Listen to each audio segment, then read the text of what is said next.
once upon a time you say, I'm going for a run, or I'm going for a swim, or I'm going for a ride. Now you will say, I'm going for a swim run, and you'll stick the kit on and go out and just do it as just to explore the nature and with no real kind of, pace or goal in mind. It's become not only a training form of its own, but a recreational activity to do on its own too. These kind of just exploratory sessions where you just go out without a plan and just know you've got a couple of hours to yourself or with a mate to do it, to get outside and enjoy it.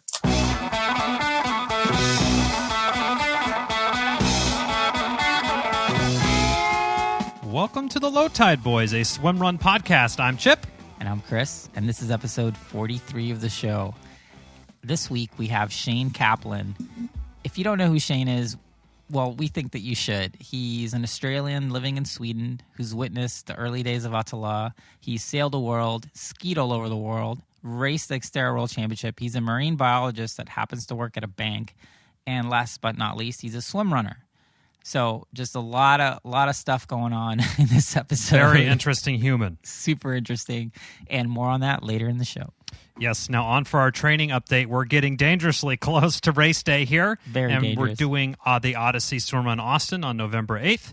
It's officially taper time, so we are going to send a formal apology out to anyone that we might be grumpy towards in the next week or so. And we'll be out there starting on... Chip will be out in Austin on Friday. Myself and Chris will be coming in Saturday. Yep. But we'll see everyone at race briefing, and we will be distant, physically distant, and we will also have masks, multiple. And if you need a mask, we'll just probably bring like 50 so you can have some too. All right, so for shout-outs this week, we thought we were going to shout out a whole group, a whole segment of the listener population. We did our first Instagram live event, which was like a Q&A with Lars Finanger, race director for Ödyssey Swimrun and Ödyssey Swimrun Austin that's coming up. And it was just really cool to see so many people jump on. Mm-hmm. I mean, it was like 20 some odd people. We had technical difficulties, but people didn't flip us off. People came back, and it was even nice to see some people from Sweden. That was really jump cool. On and just say hi. Just say hi and give a wave and then bounce out. But yeah, it was awesome. It was great. And that is also on our IGTV area of our Instagram page, which is at the Low Tide Boyz with the Z. If you want to check that out, if you're racing Austin, or for some reason if you want to see what Chris and I look like IRL. Yeah. And what my backyard looks like, or my fence at least. And on to the Feats of Endurance Weekly Award. This week's winner is Tom from Amsterdam. He's been a member of our Low Tide Boyz Strava Club for a while, and he's been catching our eye with the training. We see you, Tom. We see you riding your bike around, doing some running, doing some swim running. So we ever find ourselves in Amsterdam, you could show us a couple cafes and take us for a run or other things that you do in Amsterdam. Now, time for everyone's favorite theme song segment, This Week in Swimrun.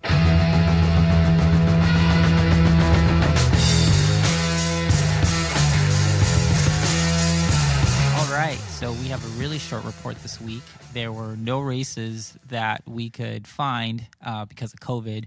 Races in Portugal, Spain, Italy, and even here in America and North Carolina were all scheduled to go, but ended up being canceled or postponed.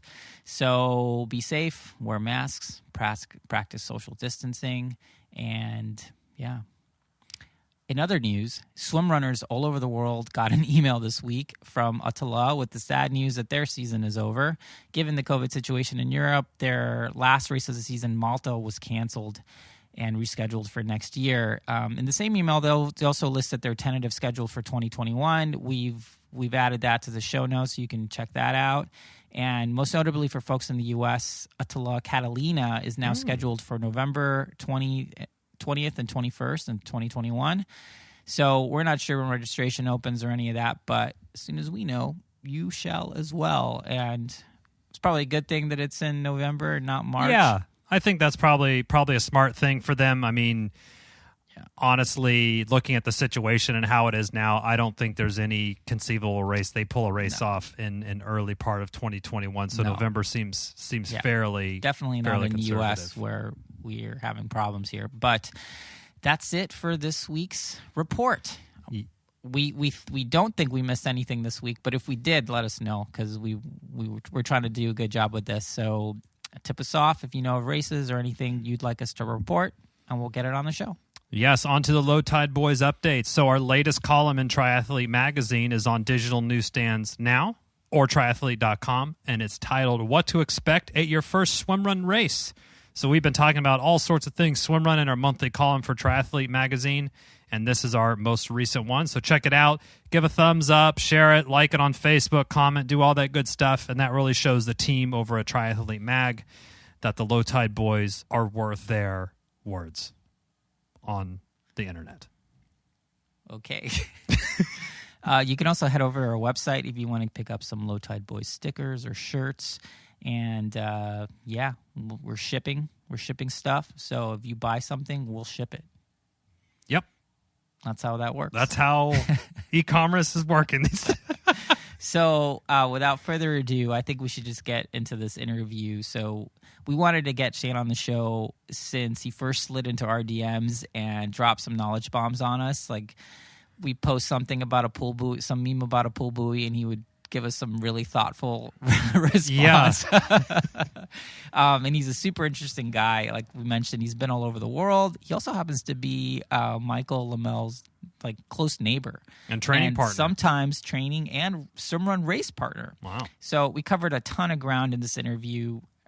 Everything from early days of ÖTILLÖ, orienteering, paddle theory. Yeah, like paddle hacking, open water theory. Yeah, so there's a lot of stuff. This was really interesting, and I know I say that this is a really great episode, and I really enjoyed it, and I just mean it again. This was good. I concur. So without further ado, let's just dive right in with Shane Chaplin. No relation to Charlie Chaplin. We are not sure of his facial hair status, though. Of Shane's facial hair status. You mean like the mustache thing? Yeah. Oh, yeah. Because isn't that his thing? And we don't know if he's wearing one of those hats. Like a top hat? Yeah. Or a bowler? What? I think it was a bowler, yeah. Pretty sure he doesn't use a cane.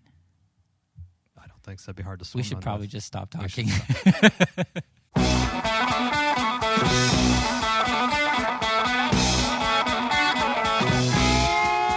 So with us today, we have Shane Chaplin. He is an expat living in Sweden. He is, I'm just going to say it. I'm just going to put it out there. As far as I'm concerned, the most interesting person in swimrun. Just putting it out there. Wow. Everyone who's going to listen to this is going to understand why. But Shane, welcome to the show. Thank you very much. Gee, that's a big wrap. I wouldn't sound the most interesting person in swimrun. Yeah. You got some big swim paddles to fill. So whether it's like DIYing your own pool buoy out of soda bottles or, just giving us random insight on swim paddles, like there's just a lot there. So why don't we start at the beginning, sort of like how does someone from Australia end up in Sweden and how you discovered swimrun? Yeah. Thanks. Well, thanks very much for having me on your show. It's a real pleasure. I've never been podded before, so this is a first for me. Oh. But yeah, how did I end up in Sweden? Well, I've had a relationship to this country, I guess, since the late 80s, you could say. I used to be a professional sailor and actually sailed sort of around the world from when I was sort of basically 17 years of age through to 27 years of age, and during that time met Swedish people. So I used to sort of come here on holidays occasionally and to catch up with them. And on one of those visits, I met my partner back in the early 90s, and we've been together since then, really. So 25, 27 years. Nice. Down the track all of a sudden, and we've lived in Perth in Western Australia, where I'm from, for about 7 years together, and then decided to give her a chance at being back in her country and culture, and so we moved here in the beginning of 2004, and then came kids and that sort of stuff. So I'm well and truly stuck here now. We're still together, of course. We're a 15-year-old and a 10-year-old, and I've landed in this part of Stockholm called Nacka, which is on the kind of archipelago side of town. So I live on sort of a little, you could say island, but it's actually connected to the mainland 25 kilometres east of Stockholm. And, it's a beautiful area surrounded by water and forest, but only 25 k's from one of Europe's most sort of successful and happening sort of capitals. So it's it really is the best of both worlds as far as I'm concerned. The winters are a bit tough to stick, but lifestyle-wise, otherwise, we really have it pretty good here, I think. So yeah, that's how I landed here, and look like being here to stay for a while longer, I'd say. Nice. So you've been on the water in one way or another pretty much your entire life, it sounds like. Yeah, they're on it or in it. Yeah, on it or in it.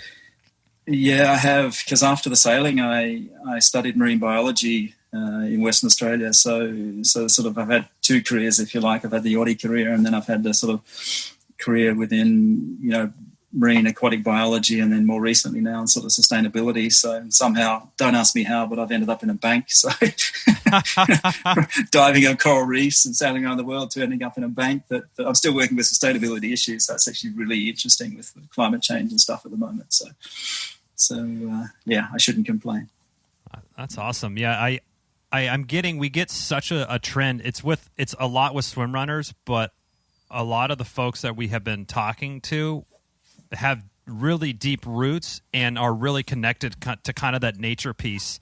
And it is sort of the ÖTILLÖ way of, moving throughout nature. But a lot of folks, it doesn't matter if they're from the UK or Sweden or the United States, like every swim runner we've talked to has like some really big draw to just being in nature. Right. It's almost like a prerequisite. It's like a chicken or the egg, right? Like what came first, like being interested in preserving nature, and then you find swimrun, or you find swimrun, and then you're like all of a sudden get super stoked on getting into protecting nature.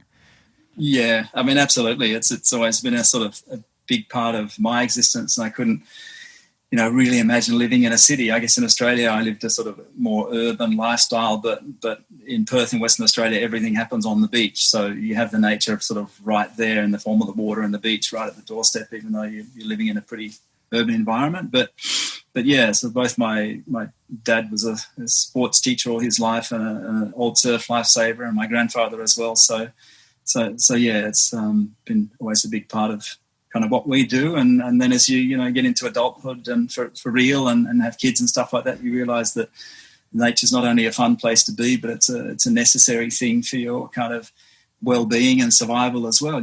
So getting into that is what kind of keeps our heads and our mental health on track and stuff as well, and keeps us as happy people. So it becomes an interest, and also I think a real necessity as well for people to access that. And I think that's why swimrun and endurance sports in general are really sort of having a resurgence and a takeoff, because we live these highly teched, urbanized sort of lives and stuff, and something within us is longing back to the kind of primal side and to reconnect and get a little bit wild sometimes, back to our roots. So yeah, it makes perfect sense, doesn't it? I think if you've seen Chris and I race, I would think wild is a good way to describe wild and primal. Unkempt maybe. Well, if you were in Sweden in the early 2000s, you were probably just right there when swimrun was really taking off. How did you kind of first come across it? Were you sailing on a boat and you went through a pack of swim runners? Ran over one swim or something, or what happened here? They're actually like dolphins, they actually swim off the boat sometimes. And I saw one. Everyone gets the cameras. At you. No, this was no. So when I came to Sweden, it was 2004. So it was before swimrun, and I'm like a lot of swim runners, or most of them. I'm a sort of an old triathlete and mountain biker as well, and surfer and stuff. And I often say about multi-sports is that those of us that are good at nothing tend to be drawn to them. Absolutely. If you're average at a few things, you can be a pretty good triathlete. Totally. And anyway, so that's where I sort of came from, and moved out here to this place where I live called XTERRA, which actually means the Moose Island, quite literally, and was trail running in the forest and stuff around here, and open water swimming and so on. So I was doing those things before swimrun sort of came about, and then I actually lived very close here to Michael Lemmel, who is the part owner of ÖTILLÖ, and he was introduced to me by a mutual friend when I first sort of came here. So we sort of became natural buddies and training buddies and stuff. And so, you know, they started the race in 2006. And I think during that summer, you know, when the summer before, when they were going to recce the course, they actually asked me to come along and help them out. And it was I got sick, and it was a really shitty day, and I thought they were completely out of their minds. So I politely said no thanks to the and the rest day. is history. Yeah, and the rest is history, absolutely. So then they started the first race in 2006 there, and I watched the Finns on phones win that race. The two Finnish guys, and they blew up Nokia telephone air mattresses that they paddled across the finish line. And they sort of collected the winner's check and gave a 3-word speech like Finnish people do, and then promptly got on the ferry and went home, and they've never been seen since.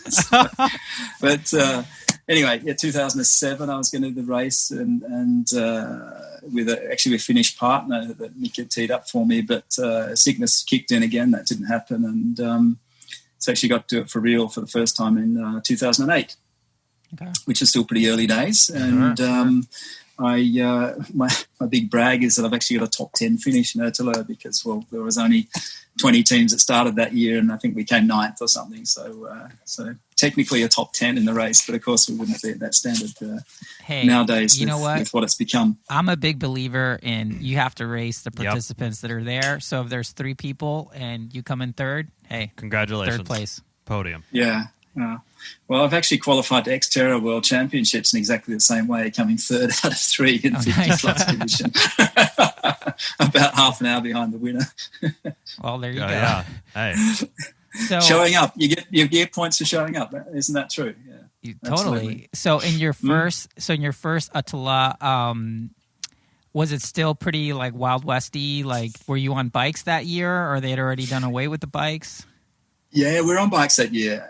That's right. It's sort of big, and that sounds easy. As you guys got to bike owner, so you had it easier that year. But these are 3-speed bikes with pretty heavy gearing. So yeah, it was nice to roll away on them at first, and then roll downhill and stuff. But when you hit the uphills, your legs were so knackered after. Sorry, you got to hit your button there, Chris, maybe. But after you had been going 6 hours or whatever it was, that you couldn't pedal them up the hills anyway. So you had to get off and walk the damn things, and so it was actually quite tough. But yeah, it was pretty Wild Westy. We did it. I did it in a like full length surfing steamer. Wetsuit 3 mil with full long underwears underneath, backpack on with fins, and water and all sorts of stuff like that. And and we had a strategy of taking the shoes off and putting the fins on at each swim. There were no hand paddles or anything back then.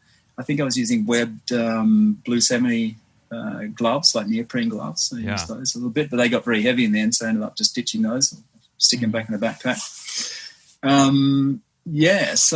But it was a great race, pretty stormy. Both years I've had have been pretty stormy with headwinds on the so-called peak swim. Mm-hmm. And it was a fun race. I mean, we went sort of shoulder to shoulder all day with these 2 Navy SEALs guys from San Diego who came along that year. And they ended up getting us right at the end, sort of by 10, 15 minutes or so. But, it felt pretty good for Ulrich, my partner and I, because we were sort of 2, late 30-year-olds with small kids at home and stuff. We'd matched it with these tough guys straight from Afghanistan or wherever they'd come from over the day. So it was a good result. And Ulrich, my partner, he actually, I reconnected with him just a few weeks ago for the first time since the race. He ended up going away and working in Dubai. So we fell out of touch, and then I ran across him in actually at a lake here a couple of months ago, and I said, "Gee, we've got to catch up." And I said, "Maybe we can do a race together." And he sort of said to me, "Well, I'm pretty good these days, And it turns out he actually went on in as an ITU age grouper and became one of the best in Europe and cool. Very sort of high up in the world in triathlon. So we went for a swim together here a few weeks ago, and he's still a wicked swimmer. He's a guy that sort of comfortably swims kind of 120 pace in the open water pretty comfortably. So he he flies. So I had a good partner, as it turns out. Yeah, you really for that race. It sounds like you were foundational in his growth. That race, so you could take a lot of credit for that, I would say. No, I can't. He was already very, very good. He has a background as a swimmer, and actually, I remember the first year that we were in Stockholm City Triathlon Club together. He cracked a 2:10 for Olympic distance in his first year in triathlon on his hybrid commuter bike. So he had a little bit of something in the tank that most people don't have. It's funny how that is. Like I was actually just talking to my wife about this last night. How you can have all the talent in the world, but there's always people who have that one level above everyone, and it just seems casual. But it's just a talent. It's just a gift that they're just born with. They just got it. And if they can find it, cycling, swimming, whatever, it's pretty funny how they everyone else is super pissed. Like we're training 20 hours a week trying to do a 2:30 or something in an Olympic, and this guy just rolls up and does a 2:10. You just want to say like, well, screw you, congrats, but screw you. Yeah, absolutely. I guess some people, I mean, not to take away from the hard work, but maybe some people are born just with a really good VO2 or heart lung capacity, a little bit different to others, and there's probably a bunch of them hidden in the population somewhere that don't even know they're sitting on that talent, perhaps. Oh, for sure, right. For sure. Yeah, like Chipper might be the best tuba player in the world, but I don't see him picking that up. Never tried it. So let's talk a little bit more about. So you've seen Swimrun in Sweden. You're at the epicenter of where it was born, where it's grown. Why don't you take us a little bit like on a history tour from when you met Michael, you do the race. Like how have you seen the sport evolve, both in the sense of kind of like the maturity of exactly. Yeah. Like the maturity of the sport, but then also in terms of gear, because I know you have a lot of opinions on gear. So we love gear on the show. So we'd love to get to that. A little bit of opinions on gears, but I mean, I think the story's been, told in your pod before as well, but I mean, there was this kind of, the first years were pretty Wild West. I mean, I did the race again in 2011, so I've done the race in the days before you had to qualify, and then we did it. I chose to do it with fins again, but people were starting to use hand paddles back then. We actually did it with one fin each, so we wanted to lighten the load. So we instead of having two fins, we just used one. As a little bit of extra drive, sort of. But hand paddles came then, and but there were no specialist swimrun wetsuits, for example. So they have only really shown up on the scene in the last few years ago. So until then, we were wearing swimming wetsuits, which are terrible to run in because they've got no flexibility whatsoever around the hips, and they're tight in all the wrong places for trying to run and be flexible over rough terrain and stuff. So that's an obvious sort of development as well, and then the Dolmers as well, coming into it, and people doing their different homemade versions of those, and now a few brands of commercially available supersized Dolmers available on the market. What am I saying? Pool boys. I'm sorry, Dolmers is a Swedish word. There you go. I've been here way too long. Yes. Pool boys. Yeah. Or the 2-liter drink flask variation that I had as well, just to get more float in it. So and I really still think this stuff's probably in its infancy a little bit. I mean, you can still count the specialist swimrun gear manufacturers maybe on one hand, or two maybe. So even though the sport's, 2006 to 14 years old, 15 years old now. Yep. It's still, the gear side of stuff and things are still in its relative infancy, and that's because it's starting to break through into the mainstream, but sort of hasn't properly yet maybe reached that threshold. So there's probably a lot of exciting stuff to come for sure. Yeah, and we've noticed in the last couple of years kind of the sort of how fast things are being iterated on, and the gear scene is really kind of changing. Before it was like, okay, take your normal like swimming buoy and DIY that. And then here we are now, everyone's like, okay, bigger seems to be better. Then everyone's putting out big, giant pull buoys. And then now, and same with big paddles, but then people are kind of dialing back on some of that stuff, or they're taking a different spin on it. but definitely to your point about the kind of the swim run specific wetsuit, I think is really what kind of unlocked the ÖTILLÖ from being a 17, 18-hour race for folks to be, low sub 10 hours type of thing, is just really freeing up the running ability for, the 45 or 44Ks of running in that World Championship. Yeah. Yeah, I'd agree for sure. It's a big contributing factor, most definitely. I mean, the new suits are an absolute sort of dream to run in compared to the swimming wetsuits. And funnily enough, that's why I chose surfing wetsuits when I first did it, because I know, being a surfer, I know that those suits are built with good flexibility around the hips and legs. So surf suit's actually not too bad to run in, but of course it doesn't have the same, the watertight properties and flotation properties that you need for a swimsuit. So yeah, right. that development's been great. And, I think the other things are, of course, the kind of optimization of the whole buoyancy package and the paddles as well as being, at the moment at least, the fastest way to get from point A to point B, not only in the water but on land as well. And then also, the ÖTILLÖ course is also, being trained on. So people are training very specifically for this now as well. They're training on the course, happening for quite a number of years. And in fact, the course itself, the actual ground has gotten a bit more compacted, and there's more of a defined trail now than there used to be too. And believe me, it's still rough, and there's still bits you have to crawl on, and they're still technically really challenging, but it's not maybe quite as slippery and soft as it was in the beginning. It's a bit more runnable now than it used to be. So I think all those things have maybe contributed to the times, coming down and down. And I think the other thing here to remember is that, when it comes to multi-sport races, it's not all about being good at running and being good at swimming. It's how you manage to put all that together, in terms of your strategy, so your overall plan for the race, the tactics, which is what happens when you meet other idiots out there, what you have to do when you encounter them, and then the gear using to make that happen, and the flow you can put together, with all of that as well. So yeah, it's no use having a really fast in-water solution if it sucks on the land, and vice versa. So I think we've landed on the paddles and pool buoy setup because it optimally works the best over the whole thing. I think personally, I sort of would like to see in a direction maybe where there was no hand paddles involved, and so it was a bit more kind of natural sort of swimming. That's why I always chose to wear fins when I did the race, because for me that was kind of how I'd learned to swim in the ocean. If you had any aids, you stuck fins on and went body surfing or whatever those. So that's what the kind of the feeling I was after, kind of. But now I've capitulated, and I've got a big arc pool buoy and hand paddles and stuff, and I'm doing it just like everybody else. So, yeah, and it is definitely the fastest way.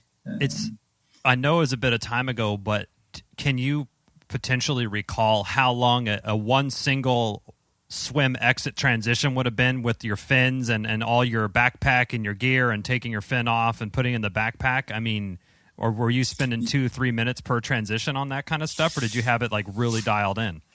We had it a bit dialed in, but we must have been spending a good minute or so on every one. And even if you do that on ÖTILLÖ, I mean, there's 40-odd transitions. So there's 2 hours right there. You're talking, exactly, 40 minutes or an hour and a half right there on transitions. And I remember with wearing the long steamer suits as well, I mean, you couldn't run the long runs in them. So we took them off for Nämdö and Ornö, like the 2 long runs. And so to get out of the wetsuit, completely, and then stow that in the backpack and run around carry with its a way. Soggy wetsuit in your backpack, and then also I think, and then running in long underwear, right? So because you have the long underwear, so you're just like running in. I'm getting hot just thinking about that. I know, it's and then putting it all back on. You know how much time it takes to get back into a wet wetsuit. So. Yeah, so I think that first year our time was 12 hours right on the dot, and Jonas Kolting did 10:40 or something like that. So, so yeah, even the winter time then was not anywhere near and that was the bicycles too. So not anywhere near what the times are now. And yeah, they're going sub 9 now. Yeah. When we had yeah. Jonas on, he was saying that the bikes they had were kind of like these beach cruiser style. You know, it's not like a racing or a mountain bike. It's like a cruising around the beach type of bike. Oh yeah. No, it wasn't. They weren't racy, that's for sure. That was kind of like old ladies' bikes, if you like. Did it have a basket in the front for you to put? It did have a basket, yeah, and that was actually really good because you could chuck all your wetsuit and your energy that you needed for the bike ride and stuff in the basket at the front. So I remember joking about that as we hopped on them. Yeah, that's hilarious. So living in Sweden, you are seeing swim runners probably constantly out there, and you have a lot of visibility into kind of training and your own training and everything there. I would love to hear kind of what have you seen in terms of training? Like, I think people are swinging definitely to be more, hey, they're specifically training to be swim runners. They're not doing triathlon and then they'll jump into a swim run. They're like pivoting their kind of like endurance activities to be definitely more swim run based. Kind of what are you seeing there in Sweden? Yeah, no, I think the growth in if you compare swim run to triathlon, I totally don't have any scientific statistics on this whatsoever, but we know that swim run growth is pretty good and might be outstripping newcomers to triathlon.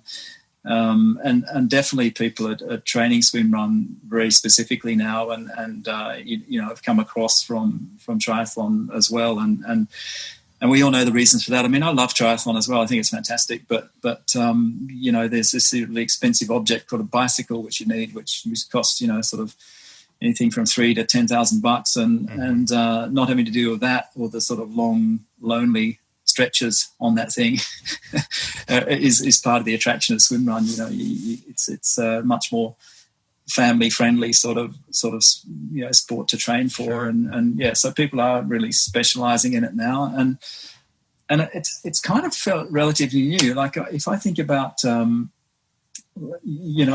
trained quite a lot with Michael out here, being a friend and living close by. We've trained hundreds of sessions together probably, but probably swim run specific, like maybe in the last 7 years or something like that. So maybe like half the time that swim runs actually existed, because before then we ran or we swam or we mountain biked or surfed or skied or whatever it was, but we never sort of put the two together in training as such. We just sort of did that before races. Mm-hmm. Most people I was associated with, but now, we go out for swim runs for recreation. We've done that for the last sort of 4 or 5 years now. And so I think that's the difference, whereas once upon a time you say, I'm going for a run or I'm going for a swim or I'm going for a ride, now you will say, I'm going for a swim run, and you'll stick the kit on and go out and just do it as just to explore the nature and with no real kind of, pace or goal in mind. It's become not only a training form of its own, but a recreational activity to do on its own too. These kind of just exploratory sessions where you just go out without a plan and just know you've got a couple of hours to yourself or with a mate to do it and get outside and enjoy it. That's the same kind of magic that Chris and I experienced that kind of got us originally hooked. Was just not only the adventure was incredible, but being able to kind of share it with somebody, especially somebody if you're friends with or you're one of your regular training buddies or whatever. It was just, I mean, it's something that you can't really get anywhere else. And being able to race and try to perform at the best level that you're capable of and you and your partner are capable of is just like such a unique thing to be able to do. And I think that's really what's drawing a lot of folks to do this. Once they try it out, they're like almost instantly hooked.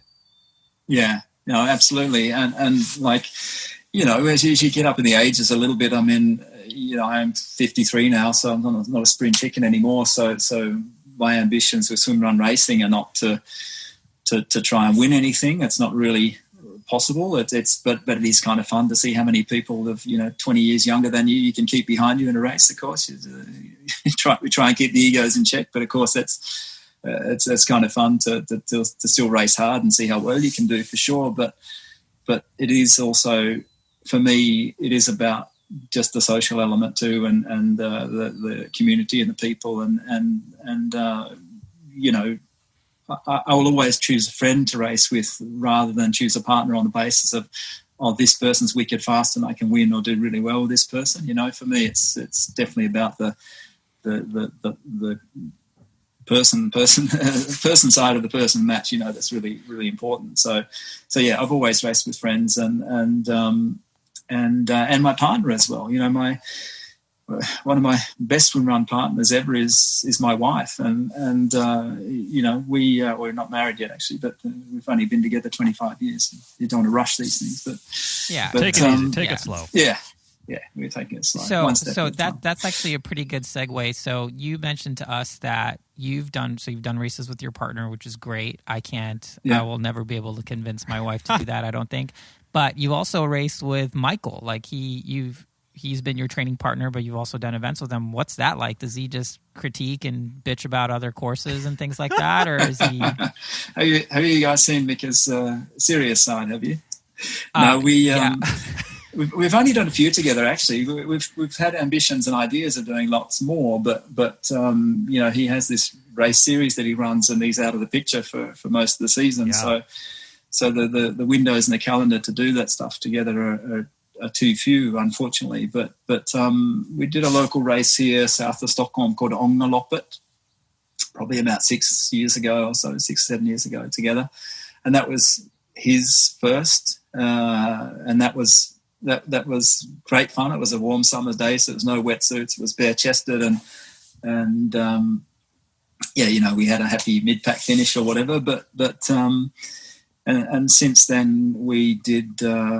I think we really got sort of new passion for swimrun, you know, even though we've both been around the course for a long time. After we did Costa swimrun on the west coast of Sweden 2 summers ago in 2018, that was a really fun experience with this huge storm that came through and stuff. And we really got fired up about things after that as well. So and then we tried last year, we tried to do Örloppet, which is another one on the west coast, but after just a few Ks I had a nasty ankle twist, and so we had to pull out.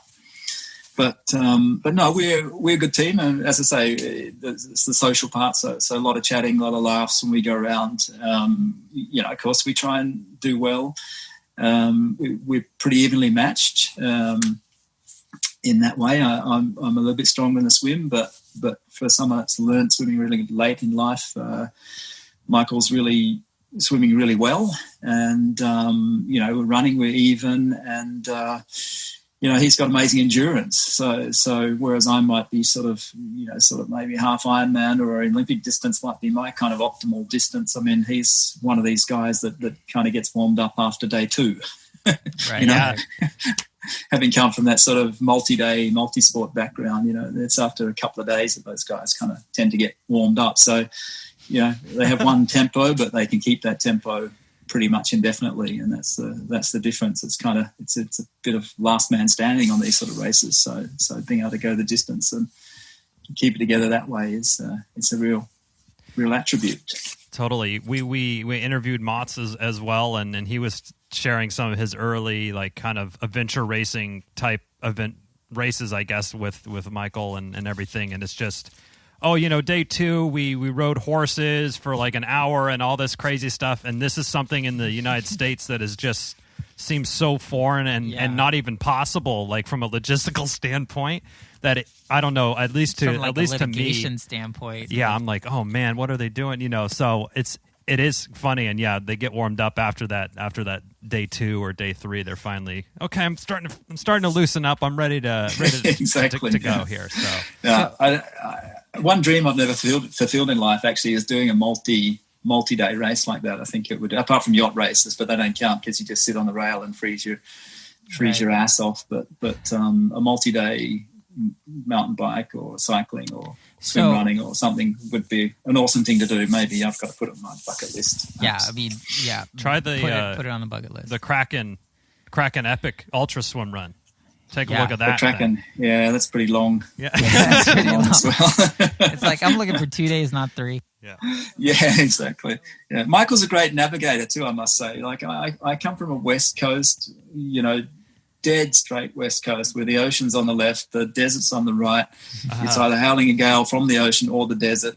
So you always know where you are. It's a grid road system. So working out where you are is really easy. And when you come to Sweden, you've just got this, you know, kind of ubiquitous and monotonous forest everywhere. And you know, you can't tell where the hell you are or what direction's what. Sounds awful. So when I go into the forest with Mickey, I just let him take over. He's got this great navigation intuition, and I usually always fuck it up. And that's good too. You need a good navigator partner in swimrun, someone that can keep their eye on the trail, because even though the trails are marked, when you get tired, you start to miss those little ribbons and run wrong. Yeah. And this is part of the whole endurance lasting the distance kind of package as well, is keeping your mind switched on during that long period of time. That's typically my job when we're on trails. I was selfishly going to ask, how does one become a better, like, at orienteering, at directional abilities? Yeah, well, there are actually studies on London taxi drivers that show that the navigation, like the part of the brain that's responsible for navigation, is actually more developed. They can see it with MRI scans. So interesting. It is a learned thing, and it is a part of your brain you can grow and you can get better at with practice, for sure. So I've become a little bit better over the years, but I was just hopeless when I first got here, and most foreigners are. They just get completely lost straight away. Yeah, in college, I took a test. It's called spatial awareness. So it's like if you're really good at geometry and trigonometry and stuff like that, you tend to be really good at sort of kind of knowing where you are, what direction you're going and stuff, which is, anyway. They can weed you out early. Yeah, exactly. Exactly. So I'm going to ask you a question. Can I just say one more thing on that? Sure. Yeah, absolutely. Yeah, on orienteering and navigating and stuff, I mean, and I think this is a really, really interesting salient point when it comes to swimrun and why Swedes perform really well. I mean, the terrain we have to run on here, it's really rough underfoot. I mean, it's very rocky and rootsy and slippery. And local people here are actually brought up running on this stuff their whole lives. And I think you could actually, safe to say, literally running in this type of forest on this rough terrain and orienteering is in people's genes here.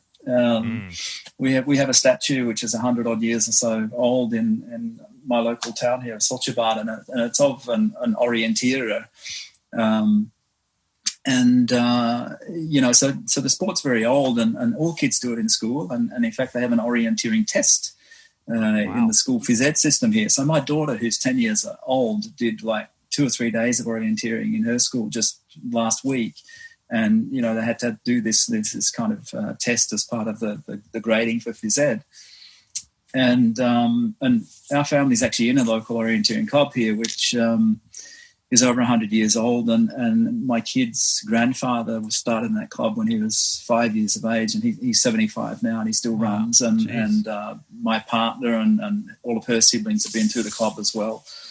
And now my daughter's been in the club too. So there's 3 generations going back over 70 years that have been doing this, you know. So I think, you know, if I could, I don't like to give free advice, but if I could give advice to the Americans, you know, how they could come here and give the Swedes a real run for their money, it would be to train as much as possible on really rough terrain and work on agility, balance, slippery surfaces, all that sort of stuff, because I've actually lived in the States a little bit myself, and I sort of know trail running usually sort of means gravel roads and stuff in Australia as well, you know. And you need to get some time going straight through the bush, you know, on the roughest stuff that you can find pretty much, and train on that, and that will give you a better chance when you come to Stockholm Archipelago being able to negotiate what's out here. That's a good pro tip there. Yeah. And in America, PE in middle school is like dodgeball and basketball. Yeah. And that's about it. Yeah, run around the field. We had a very funny experience with Michael. When we went to Catalina in February and March this year, we had just started. Our podcast was like a month and a half out, and you know, some people knew who we are and what we were doing, but others had no clue. But all through the Catalina sort of prep and the pre-race meeting and stuff, they're like, oh yeah, there's buffalo on this island. So Chris and I got really excited about the potential of seeing a buffalo or some bison there. And when we crossed the finish on the sandy beach, and Michael's standing there to give you the patented hug after, Chris gives him a hug or a high five or whatever, and he said, "We're so disappointed." And he looked at us like he was like you stabbed him in the heart. That we were disappointed about his race. Yeah, so I think what I actually said was like, I have a major complaint. Oh, that's what it was. And he was like, what? And I was like, I realized that he just totally didn't get that we were trying to make a joke. Yeah.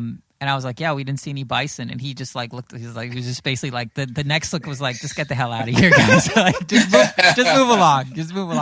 But yeah, so a couple days before we crashed, ÖTILLÖ had this like welcome reception wine and cheese party, which we didn't sign up for, but we just crashed it. And obviously know who these people are. And walk up to Michael. We're all kitted out wearing Low Tide Boyz stuff. And he was like, oh, the Low Tide Boyz. Very funny. And we're like, okay, can we go in? Thanks, man. He's great. Yeah, well, Swedish humor is kind of dry and different, you could say. But yeah, I mean, when you guys grow up, are you going to become the High Tide Boys, or why Why Low Tide? That's a good question. We're just, I mean, interestingly, we don't do very well in low tide. So we've tried it. And it's not for us. if it's too low, it doesn't work out for us. So, we've both been talking about like whenever Americans are actually able to use their passports and not have that just be a worthless piece of paper. At some point we really want to do sort of like a European tour, kind of like we're a rock band, but without any hits, and spend a week or two in all these places that we want to try to hit and do the races and see everyone that's been following us. So that'll be fun at some point. But Shane, I wanted to ask you. That'd be awesome to see you. See it'd be fun. Yeah, like just as well. Yeah, and I think you guys, you're sort of positive and sort of innocent, sort of touch to things and genuine interest is what makes your pod really listenable and likable, easy to like straight away. Yeah. Thank you. Yeah. I mean, it'll be great to get our asses kicked on a race by, more Europeans than we usually get our asses kicked. And I'm looking forward to a nice fika. Yeah. Nice fika. Exactly. There you go. Coffee breaks. Yes. Cinnamon buns. Yeah. So Shane, let's switch gears a little bit and we don't want to keep you all evening in Swedish time. That's okay. But I'm still having fun. So you from I follow you on social media, and you always seem to have really insightful either comments or posts about swimming. And you're obviously a super experienced swimmer, but I was wondering, you've mentioned to us sort of your theories on swimming with paddles, how to use them correctly. And that's a topic that we've been talking about a lot on the show recently. So I was wondering if you could touch on sort of your thoughts on swimming with paddles and how to do that most effectively for Swimrun. Yeah, sure. Well, I listened to the pod with John Stevens and the two ladies actually just the other day. And it's pretty hard to add much to that. In fact, you guys covered a lot of ground there, most definitely. Thank you. Mission accomplished. Yeah, and I'm not any expert on swimming or with swimming with paddles as such either. I mean, my initial experience with this was that I was slower with hand paddles and then sort of learnt to use them after a while and progressed from smallish ones up to bigger ones now, and so I've learnt by experience and I'm an adult trained sort of swimmer, you could say. I mean, all kids in Australia learn how to do freestyle from a young age. We don't learn how to breaststroke first. We learn dog paddle and then we learn freestyle because it's the best way to swim in the waves kind of. But I was always a bit of a weak swimmer in Australia actually because the standard there is really, really high, so... But I got better. I sort of followed Swim Smooth's sort of philosophy and went through their basic coach education, and so that's what I'm sort of now doing an honest job or as honest job as I can to sort of apply with the little hobby coaching business I have. I also have a pretty hectic day job. So this is, I take it seriously, but it's, it's just a sideline activity for me. But I think what's most interesting maybe about sort of swimming is sort of the fact that it's kind of maybe in a process of turning swimming a little bit on its head, you could say, if you want to sort of be a little bit controversially around this, because previously the swimrun is using equipment which has previously been regarded as training equipment in pool buoys and paddles, and so no one's ever really thought about how to optimize these things and go fast with them, because they've just been seen just as an aid that you use occasionally during training sessions to enhance your freestyle open water or pool-based triathlon, whatever, freestyle swimming. But there's some really sort of fundamental things that swimming with paddles and buoyancy tends to do to your swimming, and the first thing is that, well, when you stick this flotation between your legs, I mean, it immobilizes your legs, right? So you can't kick as much. I mean, you can kick a little bit with a pool buoy in, but you can't really kick properly from the hips as you should, kick if you're kicking in open water swimming. And when you're swim running anyway, you have shoes on, so you don't want to kick, because if you move your legs too much at all, or try to do anything that replicates a kick in swim run with shoes on, you just go backwards quite literally. So I guess working up the body here, if you like, and the other thing having a pool buoy tends to do is and not being able to use your legs is that you don't get as good body rotation, and you should try and rotate still, but because we know that's a good thing for fast swimming. But the rotation's got to come from a little bit different place. I mean, when you don't have a pool buoy in and you just barefoot and regular open water setup, you can drive the rotation sort of through the legs, up through the hips and into the core and into the arms and fingertips. But with the legs immobilized, it's got to become a bit more of a core based sort of movement, and less rotation can affect the stroke in a few different ways. I mean, first of all, you swim flatter, so the recovery phase of the stroke, it's a bit harder to get clearance over the water as you bring your hands back around to the front. So it tends to favour the more swinger style of strokers, and you can finally throw their arms a bit out to the side. Yeah, exactly. So there's nothing wrong with being a swinger. For good open water swimming, and especially not for swim run. And I'd say that's the style you see that's predominating, among the top athletes and even the newcomers. It's worth teaching them just to swing out to the side and not do the high elbow type recovery thing from the start, because you are swimming a bit flatter. The other thing that's happening the other reason body rotation is good, it's generating power, as you say, but it's also, you rotate up to breathe, right? So if you don't rotate, you have to lift your head to breathe, and you lose your bow wave effect and that little pocket that you want to breathe into. So you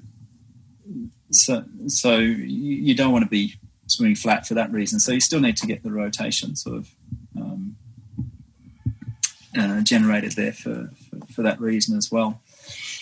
And then of course you've got the paddles on, so that's the other aspect as well. And there's just a whole bunch of stuff to unpack around there, which you kind of did a great job of in the last podcast, and that's selecting the right size. I mean, it's like gearing on a bike, isn't it? I mean, the bigger ones you try and push, it's like pushing a bigger gear at lower cadence on. That's a great analogy, actually. Yeah, on a bicycle. Whereas if you go barehanded, then you can do much higher cadence, much higher turnover. And how to optimize that, I think, is where there's there's probably a lot of development sort of work to do, because we have data on short distances, but how does this play out? Like, how does paddle size play out over a 5-hour race or a 7, 8, 10-hour race? I mean, that's really hard to measure, and I think one of the few only ways to measure that's kind of just with experience, perhaps. But yeah, so you can easily say, my medium paddle is compared to bare hands, 5 seconds or 10 seconds per 400 quicker, so therefore that's the better choice. But as I said earlier, a swimrun race is not a swim race and a run race. It's a whole bunch of swims and runs all tied together, and you need to swim in such a way that you can run freely afterwards, and you need to run in such a way that you can swim easily afterwards, and do that repeatedly.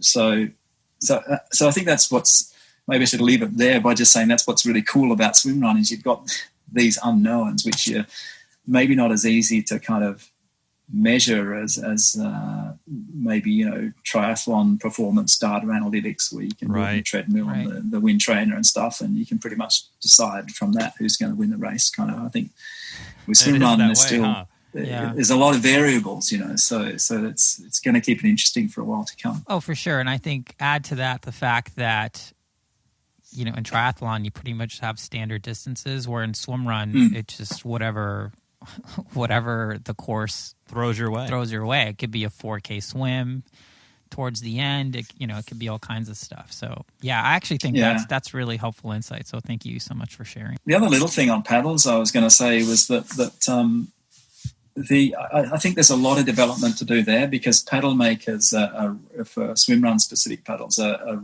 really few, and all the paddlers I've seen on the market, I don't like the look of them yet, you know, like I would still tend to be making my own shapes over taking anything that's out there from the existing suppliers, you know, because I think one of the big mistakes is that most paddles still have way too much area out around the fingertips. And the more you load up the front end of the hand and the fingertips, the more you put load through the forearm muscles and into the elbow joint. And this was something that's actually kind of shown to me by a guy called Jonas Jarlmark, who you'll find finishing in the top 20, top 30 in any swim run race he turns up to, because he's a wicked swimmer, and you know, he swims 400 in sort of 5:15 sort of pace. He designs his own paddles, and they have a lot less area out around the fingertips. They have your hand position a long way forward in the paddle, and actually these little wings. That's why I asked you about the link for these paddles you mentioned the other day. Little wings that sort of go up past your forearm a little bit, and so it's what this is all about is where the center of effort or center of area is in the paddle, right? So ideally you want the center of area back as far as you can get it.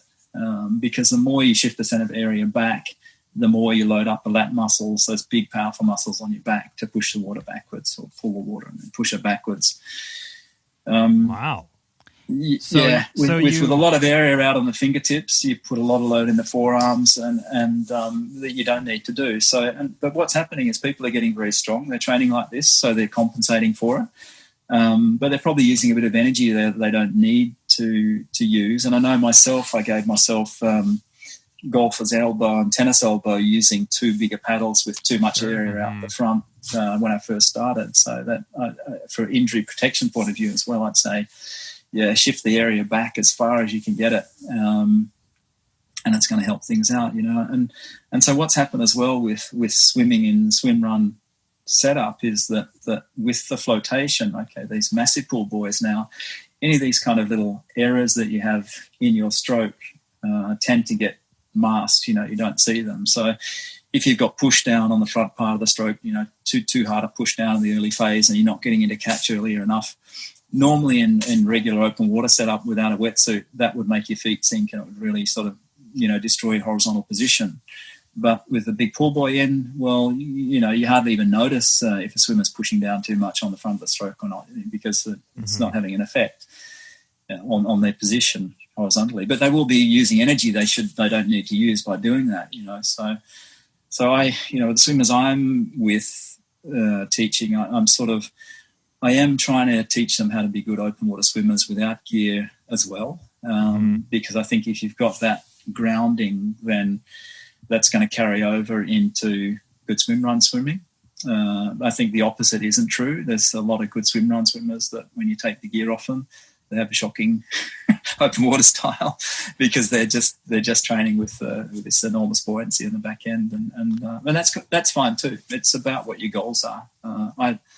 I love the idea of getting out in open water swimming and competing the old triathlon, so I want to be good at that too.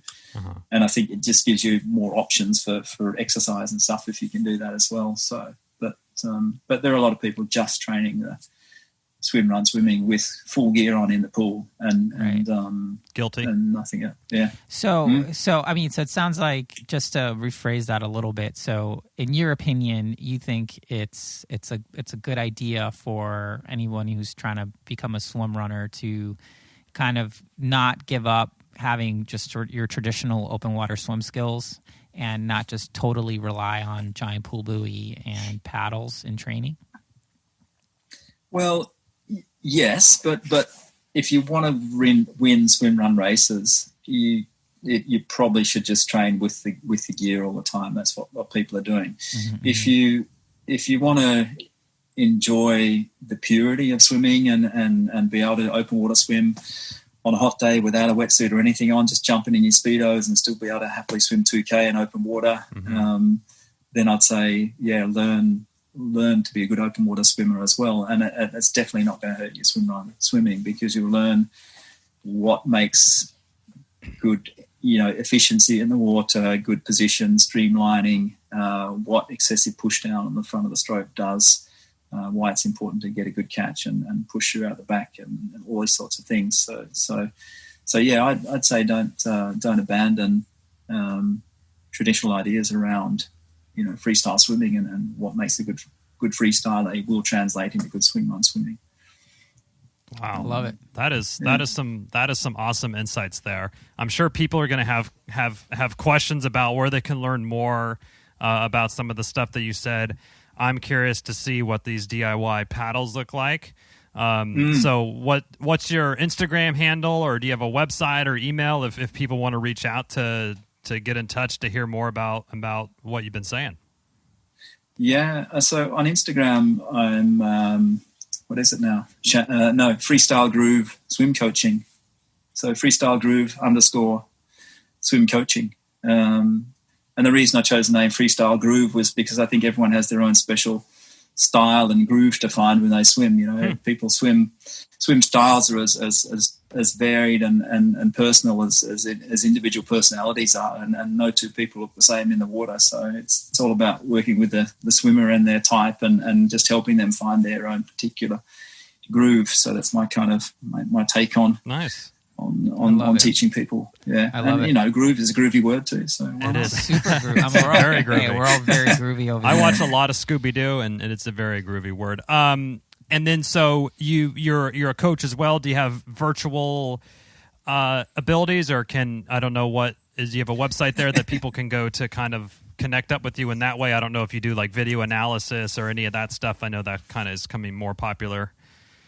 Yeah, I do that. I coach a local triathlon club, and during the summer here, I actually started a intro to open water and freestyle swimming and swim run course, and actually from that I've created a little local swim run group here who are now sort of training the pool with as well. This is already small scale for me, so I don't have a website. I'm enjoying more the people contact aspect of it than the anything in the virtual realm, and I don't have time to develop that side of it either. As I was saying, I have a pretty serious day job in a bank as well. So totally. Yeah. So this is although I take swimming fairly seriously and the coaching side, it's quite sort of personalised and small scale at this stage. But, it's what we call. Happy to discuss things with people. I think it's really interesting always to exchange ideas around this stuff. We'll be sure to include the links on that in the show notes there for sure. For sure. But that wasn't the idea of me coming on your pod to promote swim coaching. No, that's our idea. That wasn't your idea. It's our idea. So Shane, wasn't my agenda. Thank you so much for coming on the show and sharing your knowledge. And I mean, we really enjoyed it. Fascinating. And yeah, hopefully we'll see you in person when we do our European tour.